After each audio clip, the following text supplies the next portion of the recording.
Davao! Ako si Claros P. De Millones. Ako si Nelgin Sejas. Ako si Leilani Pilioses, gikan mi dinhi sa Davao City. And welcome to another episode dito lang sa Discover Davao! Hello, Ate Claros, Ate Nelgin. Hello po! Second episode Yes. sa taon na ito. Happy New Year! New Happy Year New na pa New rin. Year feels Yes. pa rin ang mga Oo. ate. So, ate, last week, di ba, nag-mention tayo ng mga goals natin. Mhm. Ano ba ang goals mo, ate Claros? Ayan. Of course, ang goals ko, major goals ko talaga ngayon is yung makapag-ipon. Ganyan talaga nun. Mga Oo, adulting na talaga. adulting yung mga nag-iipon. Oo, iipon. ate. Before, gasto dito, gasto ngayon. Ngayon parang masakit na sa heart kapag over 300 na yung spend natin. Parang Oo. nililesen natin yung I deserve this. Doon kasi tayo parang deserve ko to, sige gasto tayo. Pero Ay. save yun. Yun ang nga, importante So, ikaw, ate mag-save. Lai, Ako kamusta naman. na ang update sa goals Oo, mo? ako kinabahan ako medyo kasi nga yung last week nga, binanggit ko, healthy body, healthy Healthy mind. mind. Ngayon, healthy mind muna ako. Hindi pa kasi nakapag-start. Kalimutan na lang muna natin yung healthy body. Ang mahalaga na din naman talaga ang mental health. Yes, agree, Yan, ate. idipensahan mo talaga. Oh, depensan. Help yourself at ilalay. Ayan, ate Claros, saan pa ba nila tayo mapapanood at mapapakinggan? And of course, live na live po tayo dito sa INC Radio YouTube channel, INC Radio DZEM 954 AM station, and we are also live at INC Radio .iglesianicristo.net. And lastly po sa INC Radio mobile app na maaari nilang i-download sa kanilang Google Play Store or Apple App Store. Marami silang options. Yes. mga Yes. Anywhere, everywhere, anytime. Kaya talaga yung anywhere, everywhere. I like Yes. it. So, ayun na, huwag na natin patagalin pa. Ate Lai, Ate Claros, puntahan naman natin ang distrito ng Davao del Norte kasama nila Ate MJ para i-discover natin ang kanilang bagong City Hall. Dito lamang yan sa segment na Ali Diri. Add to your checklist ang mga travel destinations here in Ali Diri.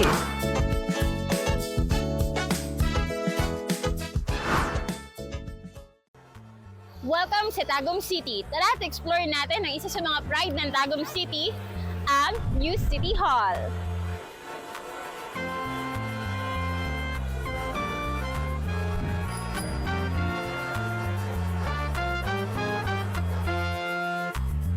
Ang City Hall na ito hindi lang pang government operations, pang community hub pa.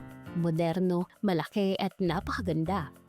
Grabe, ang linis at ang sleek ng design. Napaka-futuristic, diba? At eco-friendly pa. Natural ventilation at energy efficient. Kaya naman, very modern and sustainable. Alam niyo ba na isa rin ito sa mga malalaking venue dito sa Tagum, lalo na sa mga church events natin?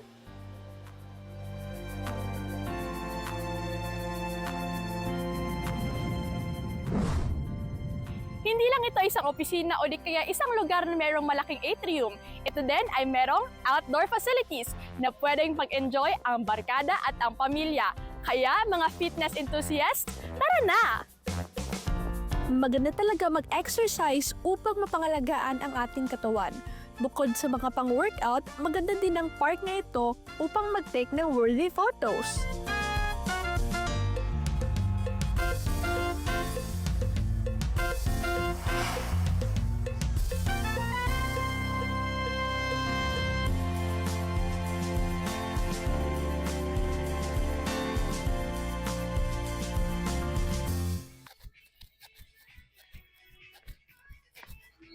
Uy, Ate Ma, bakit ganyan yung suot mo?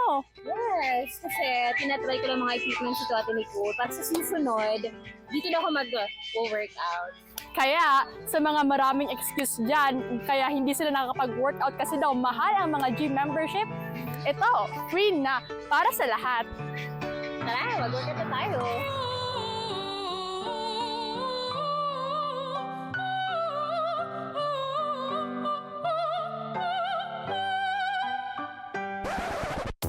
Kita sa susunod nating adventure!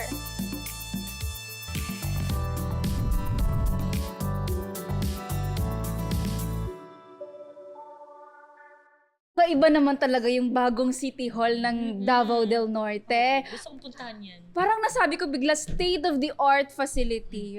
Yeah. Parang hindi lang siya City Hall. Oo. Parang tourist spot Parang na din tourist siya. spot siya kasi ang gaganda ng mga sculpture dun sa harap. Yan. Yan. At ngayon nga, gumala na tayo. Siyempre, nagutom. Gugutumin talaga. Hindi na natin patatagalin kasi nga, palalabas na natin, ipapanood na natin yung inihanda na new chicken dish ng distrito ng Davao Oriental dito sa segment na Mga Unta. Matakam sa mga lutong Davao dito sa Mga Unta.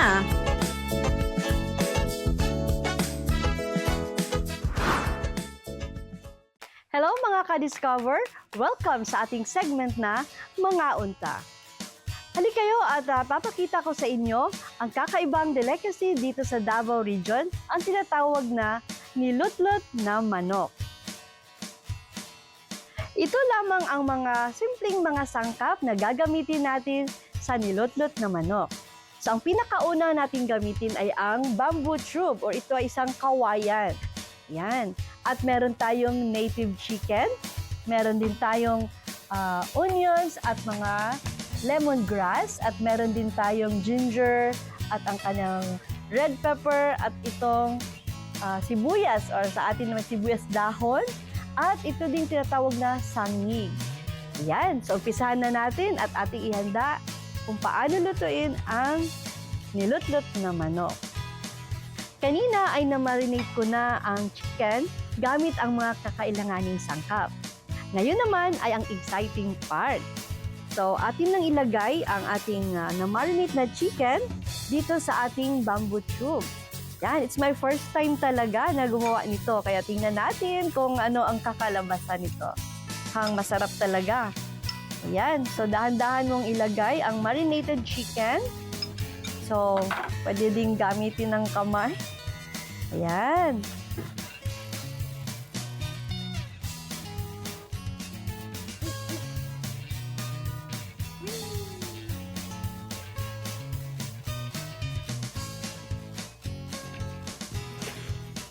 At ilagay natin ang ating lemongrass.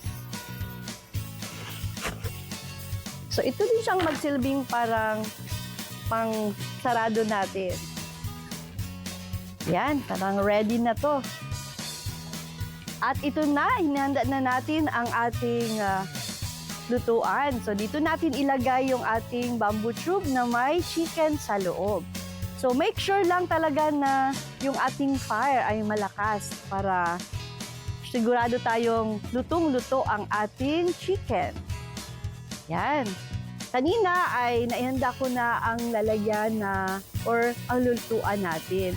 So talagang fire siya, parang nag-ano tayo ng sa camping, di ba? Nagbo-bonfire. So yun talaga, hindi lang siya simpleng uling lang na parang nagtumba. So kailangan ano talaga ang fire para maluluto natin ang kawayan or lalo na ang chicken sa loob ng ating bamboo tube. Ha? Samahan niyo ako, magluto na tayo.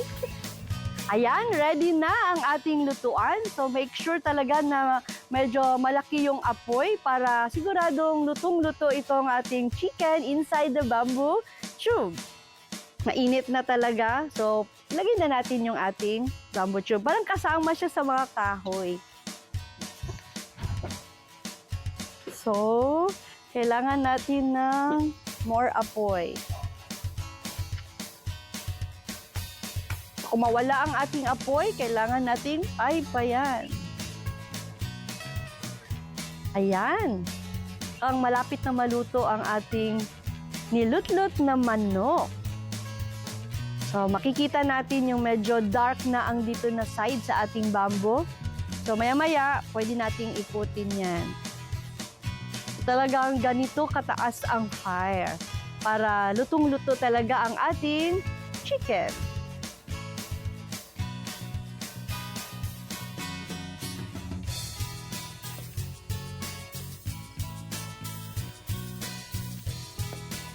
So, ito na yung ating finished product.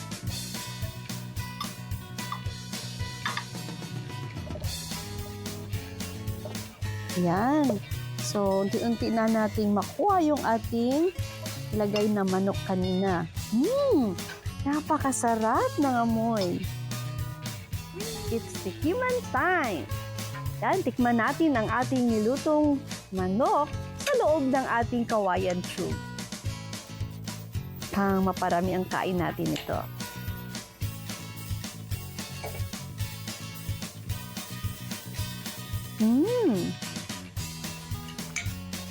Tsaka malambot siya. At malinamnam. The best talaga ang manok na niluto sa kawayan. At ito ay tinatawag nating nilutlut na manok. At yan ang kabuuan sa ating segment na Mga Unta. Abangan sa susunod na episode dito lang sa INC Radio Discover Davao, ang marami pang delicacies ng Davao Region. Kakaiba nga naman talaga yung chicken na niluto sa kawayan. Kawayan. Yes. Nasubukan niyo na yan? Ako ate, nakatry ako nun sa mga uncles ko eh. Ako hindi Very pa. masarap talaga kapag nasa parang lutong, bago talaga siya kasi dahil sa kawayan siya niluto. Okay, I see. Matry nga natin Matry, yan. oo. Ayan, of course, dahil busog na tayo mga ate, ngayon ay panoorin naman po natin ang inihandang inspiring story ng Davao Occidental dito lang sa segment na Padayon. Be inspired sa mga inspiring stories ng mga Davaoenos dito sa Padayon.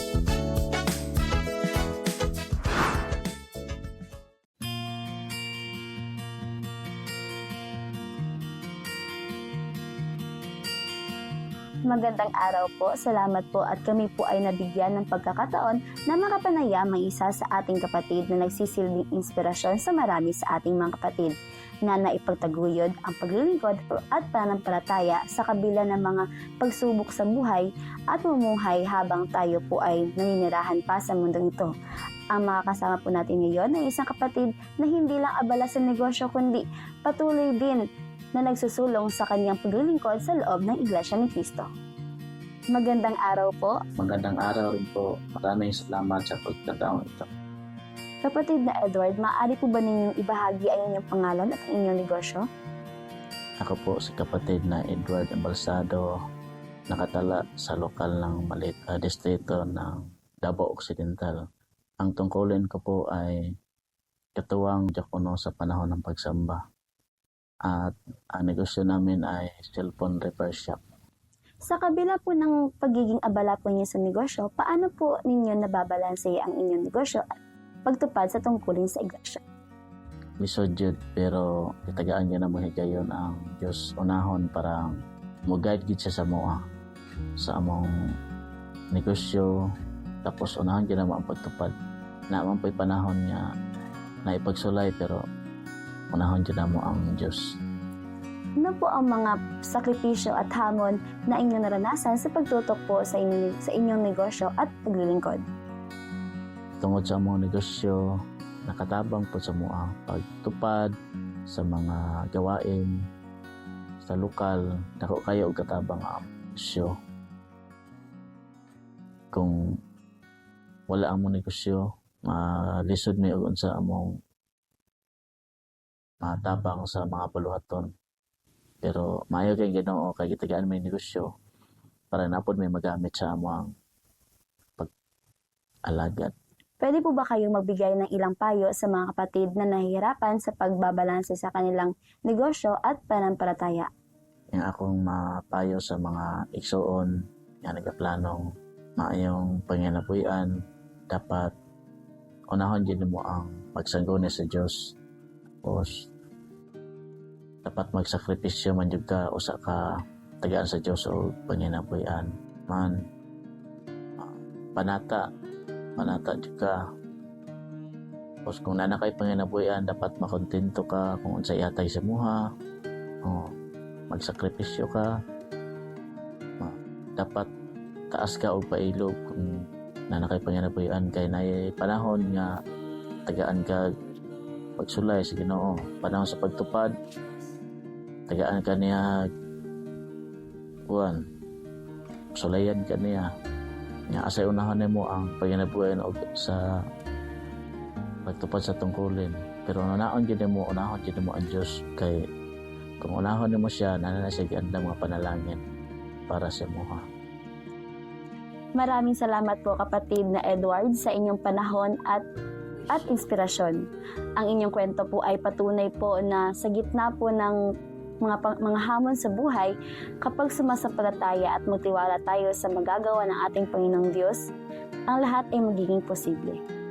Hanggang sa muli po nating pagkikita, naway ang kwento po na ibinahagi ng ating kapatid ay makapagbibigay sa atin ng inspirasyon sa patuloy po nating paglilingkod sa ating Panginoong Diyos. And that was our brother Edward Embalsado mula po sa distrito ng Davao Occidental. Na totoo namang ako talaga na-feel ko yung inspiring story na nakaka-touch kasi iba yung pakiramdam na, alam yung iba gumawa ang Diyos sa buhay natin. Totoo. Yes, thank you for sharing your story po. Tama. At ngayon na nga, kung saan man tayo pwedeng gumala, lahat po ng sa mga kanin sa Iglesia ni Cristo ay hindi talaga nakakalimutan na bisitahin ang pinakamalapit na gusaling sambahan kung saan natin gustong pumunta. Ngayon ay puntahan natin ang isang gusaling sambahan malapit sa Dahican, sa distrito ng Davao Oriental. Dito yan sa segment na Maanindot. Mamangha sa mga iba't ibang gusaling sambahan sa buong rehiyon. Dito sa Maanindot. Happy Saturday sa lahat ng ating mga taga-subaybay. Isa na namang gusaling sambahan ang ating i-discover. Halik kayo at samahan niyo ako at ating tuklasin ang kasaysayan at ang kagandahan ng lokal ng Mati, Dahican Extension. Ang lokal ng Mati, Dahican Extension ay matatagpuan dito sa sitio Maitom, Barangay Dahican, Mati City. Ang gusaling sambahang ito ay itinalaga noong November 15, 2017 sa pagsambang pinangasiwaan ni kapatid na Jeneto Oriarte. Ang Dahican Extension ay may seating capacity na 100. Ang mga araw at oras ng pagsamba dito sa Dahican Extension ay Miyerkules alas 6:30 ng gabi at Huwebes alas 6 ng umaga. At sa Sabado naman alas 6 ng umaga at alas 6 ng gabi. At para sa PNK or pagsamba ng kabataan, Sabado 4:30 po ng hapon. Hanggang ngayon ay patuloy ang pagsisikap ng mga kapatid upang mas dumami ang mga kaanib at mga may tungkulin sa lokal na ito. Kaya walang sawa din silang patuloy sa pagkikipagkaisa sa mga gawain at aktibidad na inilulunsad ng pamamahala ng Iglesia ni Cristo. At yan po ang lokal ng Mati, Dahican Extension dito sa distrito ng Davao Oriental. At sa lahat ng ating mga taga-subaybay, abangan po ninyo ang mga gusaling sambahan na aming itatampok sa next episode ng INC Radio Discover Davao sa segment na Maanindot. Lantawan ninyo matag Sabado, alas 7:30 sa gabi ang Discover Davao live sa INC Radio YouTube channel. To learn more about Davao Region, let us watch Discover Davao. Para mabilang sa Davao Beauties, manood ng Discover Davao. Keep on watching Discover Davao here on INC Radio.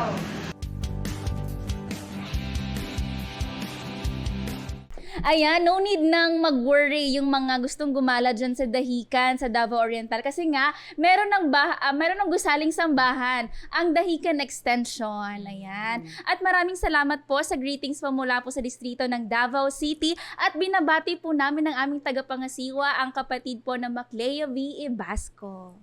At para naman po sa mga nakaabang na sa YouTube live chat natin, andito po sina Michelle Salvador. Happy viewing po mula po sa lokal ng Templo Central. Andyan din po ang ka-Irish Jean Tanting mula po sa distrito ng Davao Occidental. At nagpapa-shoutout po ang ka-Priscilla Batan. Andyan din po ang ka-Ruby Jane. Happy viewing po. Greetings from Samal Islands. Ayan, sa distrito po yan ng lokal ng Babak. Distrito po ng Davao City. City. Ayan. And hindi po natin makalimutan na pasalamatan ang mga kasamahan po natin na nag-provide ng segment na panoodin nyo kanina mula po sa distrito ng Davao del Norte, Davao Oriental, Davao Occidental, at syempre yung pabati mula sa amin distrito ng Davao City. And sa mga kasamahan po namin ngayon, ang production team po namin si Kuya G, si Kuya Lucky, si Kuya Neil, si Kuya Clyde, si Ate Chapwe, and si Ate Maybe ang aming makeup artist si Orvin Liga. Thank you so much! Ayan, thank you so much po. And of course, binabati din po natin ang kapatid na Wally Taray, kapatid na Montreville Boy, kapatid na William Ko, at ang ating SEBSI President and CEO, ang kapatid na Angela Eranio Manalo, at lalong-lalo na po sa ating pinakamamahal na tagapamahalang pangkalahatan, ang kapatid na Eduardo V. Manalo. Mahal na mahal po namin kayo. Ayan, natapos na ang ating episode ngayong gabi, mga ate. Yes, another Ate Nalvin. checklist na Another episode. Abangan niyo po kami sa susunod na Sabado. Same time pa rin po, 7:30 ng gabi. Dito lamang yan sa Discover Davao!